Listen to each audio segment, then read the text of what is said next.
Smith, the Chief of Police for the Metropolitan Police Department here in Washington, D.C. I'm joined today by D.C. Chief Fire John Donnelly, Fire Marshal Edwin Kaufman, and Captain Jeffrey Wade of MPD's Homicide Branch. We are here to provide an update on the fatal fire that occurred Sunday morning in the 3400 block of 23rd Street Southeast. Let me start off by first extending my sincere condolences to the family, to the friends, and also to the community due to this tragic incident. It is certainly clearly a case of domestic violence where 3 people lost their lives over a senseless interpersonal conflict. We want the community to know that the suspect responsible for this offense is in custody. 56-year-old Robert Simpson of Southeast was arrested and charged with 3 counts of felony murder and arson relating to this incident. We believe Simpson is the sole suspect responsible for this horrific casualty. I'm now going to turn this over to Captain Jeffrey Wade with our Homicide Branch, who will walk you through the investigation. Upon completion of Captain Wade's explanation of what happened, I will turn it over to Fire Chief Donnelly, who will also give an explanation on how his team responded and supported us in this event. Thank you.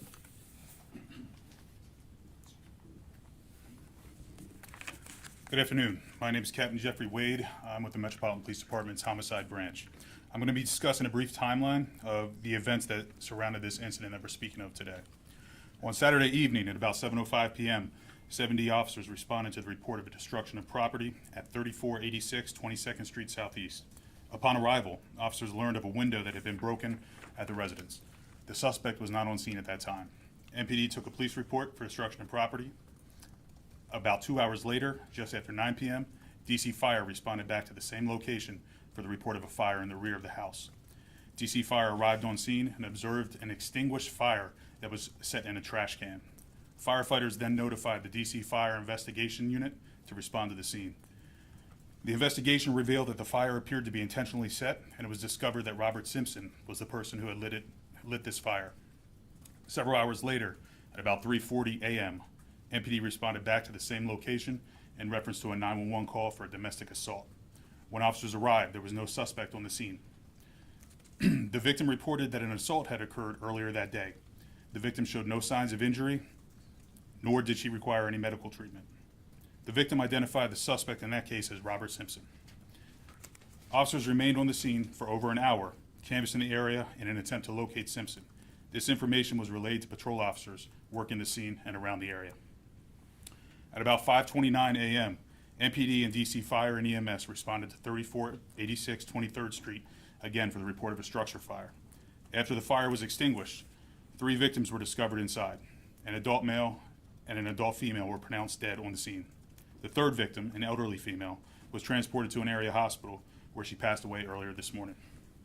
When our members arrived on scene, based on the information that was known to us at that point, a lookout was then rebroadcast for Robert Simpson. A short time later, MPD officers stopped Mr. Simpson in the 1500 block of Mississippi Avenue Southeast. Mr. Simpson was subsequently arrested for the arson offense that occurred the night prior at 9 p.m. Detectives continued to investigate these crimes throughout the day. It was determined that there was sufficient probable cause to charge Mr. Simpson at that point with 3 counts of murder in relation to these deaths. At this point, the investigation is still ongoing. We know that the suspect and the victims all knew each other. We believe that at one point Simpson resided at this location with all of the other victims. We believe that Simpson and the 34-year-old female decedent were involved in a previous romantic relationship. We continue to work with our partners at DC Fire and EMS, the Bureau of Alcohol, Tobacco, and Firearms, and the United States Attorney's Office to determine if further charges will be filed against Simpson. Thank you. I'm going to now turn it over to Chief Donnelly of DC Fire. I am Chief John Donnelly, DC Fire and EMS. I talked to family members this morning at the scene when we returned to the scene to talk about fire safety in the community.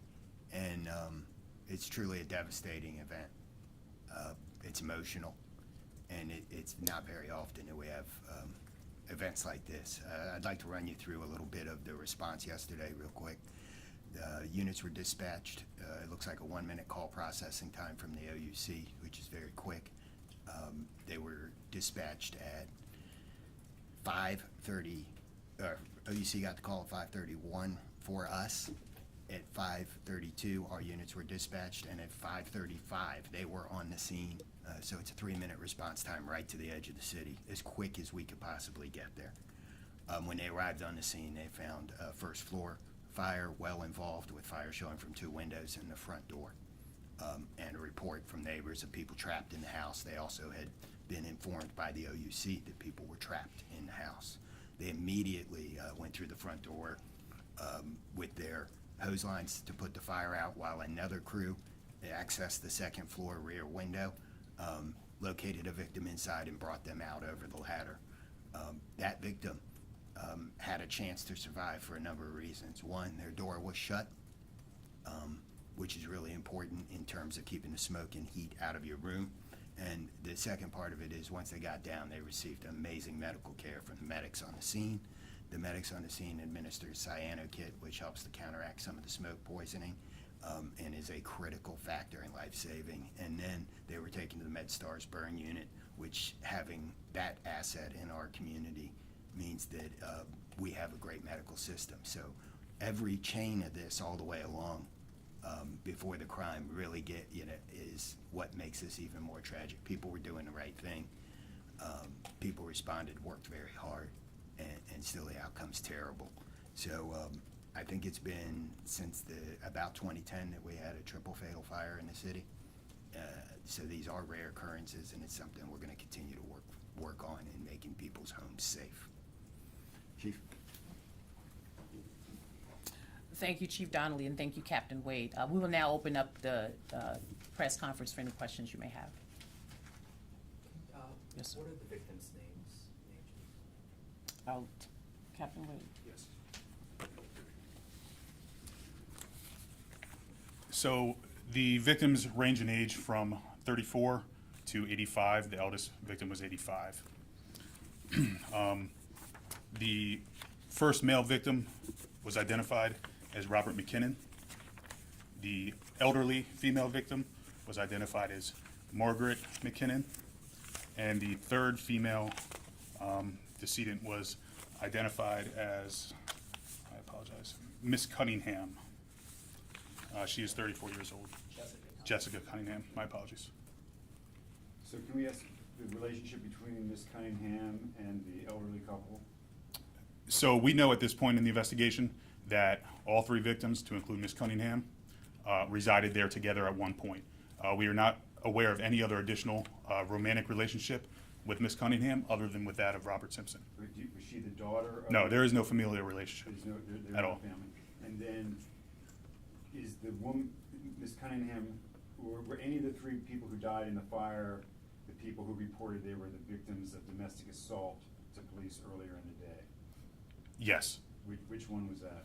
So there were several calls that precipitated this event throughout the day. The 3 o'clock in the morning call of the alleged domestic assault was Ms. Cunningham calling 911. Okay, and then was there, you said that there was an earlier fire that was outside, but we heard DC Fire chatter where one of the firefighters says, "We were here last night because he set the curtains on fire."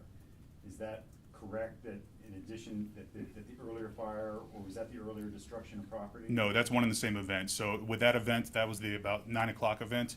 A trash can receptacle was set on fire that had extinguished prior to DC Fire's arrival. When they investigated this crime, they observed that a roll-up shade on the window appeared to have been intentionally set on fire as well. That self-extinguished prior to arrival. So did he go into the house on these 3 occasions? No, we are investigating that actively. We don't have all the information at this point, but we do not believe so. And then I'm just wondering, hindsight obviously being 2020, could you have, you were clearly actively searching for him after the 3rd call, Mhm. right? Were you actively searching for him before then? And why was a unit not left at the house after the 3rd call while you had a bolo out on the suspect? Sure, I'm sure. Something like this didn't happen. Yeah, after every one of these calls for service, the units were actively canvassing and actively looking. After the first incident that you're referring to, we needed to put those units in service to continue to answer radio calls. They've remained in the area. We had officers in the area. We just had to continue to answer radio calls. I just want to clarify, I might have misheard something, so I apologize, but you indicated they all lived together there at one point. That did not include Mr. Simpson in this specific house, or did he live there? So what we want to say is the information we're getting is very preliminary. Preliminary. We do have information that at some point, Mr. Simpson, as well as the 3 victims, all lived together in that home. Do you know up until how recently? We don't know. Okay. And then, do you have any idea how this fatal, the 5:30 fire started? How was the fire set at 5:30? So based on the investigation at this point, we do believe an accelerant of some type to be involved. That is under investigation. There will be additional testing to determine that information. Sorry. Neighbors are saying something may have been thrown in the house. Can you confirm that to that effect? That is a possibility. We cannot say for sure at this point in the investigation, but that is part of the investigation. That's definitely a possibility. Can you speak to the nature of the assault that was reported? I know it sounds like she didn't have any visible signs of injury or anything like that. When she called, what did she say? So all of that information is still being actively reviewed during this investigation, but it appears that she was trying to report an assault that occurred prior, we believe earlier the day before. So just to confirm the timeline, there was a destruction of property call at 7:05 p.m. And then at 9 p.m. there was that fire in the trash can and on the curtains. And then at 3 a.m. there was a call about a domestic assault. And then there was the fire at 5 a.m., around 5 a.m. Yeah, those are roughly correct times. And do you have any further information about where the suspect was between those incidents and the fires? No, we do not. Okay, thank you. You say he was arrested shortly after, around what time? So the call for the fatal fire came in around 5:30 a.m. in the morning. Between that and 6:30 in the morning, at some point after 6 o'clock, he was stopped. Were there past calls of domestic violence reported between Mr. Simpson and Ms. Cunningham, like prior to this week? There have been past calls prior to this, and calls for service at this location as well as other locations. How many calls? I don't have all the numbers exactly on hand, but we are aware of previous calls going back a significant period of time. Do you know about how long? I know that a call occurred last year at some point between the 2 parties, the suspect and Ms. Cunningham. We'll take 2 more questions here. So Chief, can we hear from you on this decision? And I get it's Monday morning quarterbacking, but it really seems like, you've had 3 calls to the same, it's escalating over the hours, you're actively looking for this suspect. It sounds like had you had the manpower, you might have left somebody there, but. I wouldn't. Well, let me ask you that, yeah, why was the decision made not to leave a patrol car or somebody there, looking out for that house while you were searching for this suspect who had come back to that house numerous times? And what I will say, and first, thank you for the question, Mark. And I think what I will say about that is that, we have to make decisions with respect to when citizens call. In this particular case, when we go back to the phone call that was made with respect to the domestic violence issue or incident, it's our understanding preliminarily that the call was made with respect to an incident that had occurred, not that day, but previous days before. And then when the incident happened, when we responded at 3 o'clock in the morning, the officers were canvassing. It's my understanding that based on what we know today, at this point, is that the officers remained in that area for well over an hour. And as you know, oftentimes when we have these types of situations, we do spend time canvassing, looking for the suspect, but we also put our folks back in service until we can find some other identifying information or circumstances that requires us to place someone at the home. We just wouldn't just sit officers at a particular location for an extended period of time. I think the investigation that was conducted with respect to knowing who he was, getting out there right after the fire, the last fire at 5:30 that morning occurred. The officers did their due diligence with really getting out there and finding out who this gentleman is and bringing him, this person is rather, and bringing him into custody, which is what they did. Has Mr. Simpson indicated a motive, and could it be, we're hearing Ms. Cunningham and Mr. McKinnon may have been romantically involved, anything along those lines? So that is still a part of the investigation. As you know, at this point, we would not be able to reveal that until we can gather some more information, witness account, family account of, as you know, the all of the occupants of that home at this point are deceased. And so we're really gonna have to rely on a lot of family relationships and conversations and information from the general public. Chief, Yes, sir. can I ask a couple of questions about some of the incidents that have happened over the last couple of days? Sure. Do you have any information about the reason for the arrest with the 5-year-old who was died? And Another- also on Eastern and Southern Avenue, the 2 shootings that happened this Yeah, morning? another tragic incident, you know, whenever there's a loss of life, I mean, in any way, shape, form, or fashion, and in this particular one, it is a death investigation. Our team immediately responded when the call came in with respect to a 5-year-old who was unresponsive. The team conducted the preliminary investigation, and at this point, we have placed the father under arrest, probable cause arrest with respect to what has happened in that particular instance. Again, our condolences goes out to the family of the 5-year-old, whether it's the mother, whether it's the grandmother. I mean, this young man was also a student at one of our schools. And so this is certainly a tragedy, and it just doesn't impact his family, but it impacts those of them who have relationship with him in our community. What's his name and age? I'm not, off the top of my head, we'll have to get that information back to you. And then I'm sorry. And he's a juvenile, and certainly we will take that information with respect to next notice of kin and so forth and so on.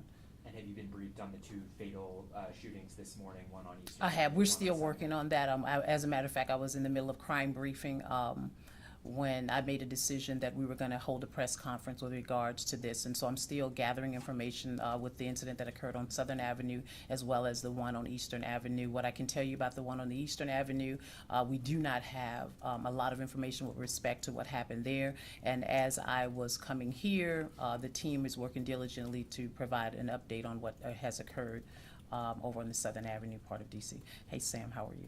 Morning. Good Doing morning. well. One off topic, if you don't mind. Sure. What's the timeline on like submitting the data around response time? You know, in regards to OUC. So you would have to, and certainly appreciate the off-topic conversation, but with regards to response for how OUC operates its policy, you would probably have to reach out to Heather McCaffrey. As far as from the time that NPD receives the call to the time that they arrive on the scene, because OUC is telling us that you are responsible for that data. And Okay. my understanding was during last week's hearing that there's currently a process underway to compile that data. So I am not familiar with the process that's underway for collecting the data, but what I can do, Sam, is provide a response back to you. Let me look into it. I think that's the fairest way for me to say that, since it is an off-topic question, and I'm not prepared to answer it at this moment. Understood. No Yes, sir. problem. Thank you. Any other questions? Okay, thank you, everyone.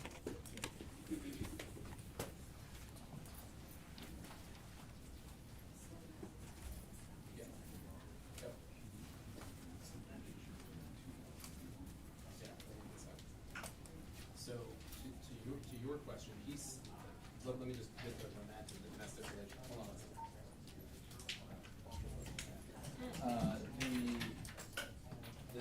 Captain Wade said there was a previous report